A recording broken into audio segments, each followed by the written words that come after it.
Welcome to divine news. నేను నీలిమా. ఇక details చూస్తే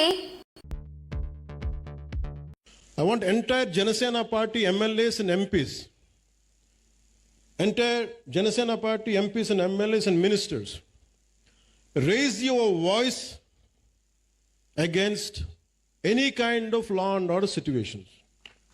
బలంగా చెప్పండి. ఇది నేను కుటుంబ నాయకులందరికీ నేను చెప్పలేను కాబట్టి అది నా పరిధిలో లేదు కాబట్టి నేను ఎవరు చెప్పట్లేదు. కానీ నా పార్టీ నాయకులందరికీ, నా పార్టీకి సంబంధించిన మంత్రివర్గానికి, ఎంపీలకి, ఎమ్మెల్సీలకి మీకు చెప్తున్నాను. నేను అన్నిసార్లు నేను వెళ్ళి మాట్లాడను, మీరు మాట్లాడాలి.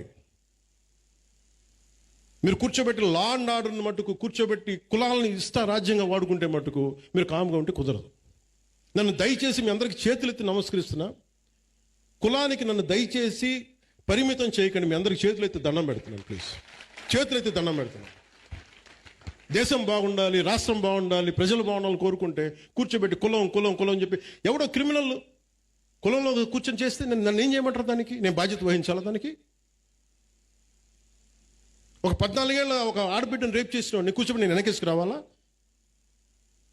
సిగ్గుండక్కర్లా? వెనకేసుకొస్తాం ఇలాంటి వాళ్ళని? కనిపించట్లేదు. That is a police case. ఆ కన్సర్న్ ఎస్ఐ మీద, మనకి సిఐ మీద ఎవరైనా వెళ్తాయి కేసులు. ఇలా మాట్లాడాలంటే ఆ చంపిన సదరు వ్యక్తులు కూడా అదే కులం వ్యక్తులను, ఆడబిడ్డలను పాటు చేశారు వీళ్ళు. అవి కూడా మాట్లాడాలి కదా. మీకు ఈ వీడియో నచ్చినట్లయితే లైక్ చేయండి, షేర్ చేయండి. ముందుగా కింద ఉన్న సబ్స్క్రైబ్ బటన్ పై క్లిక్ చేయండి. ఎల్లప్పుడూ అప్డేట్ సమాచారాన్ని పొందండి.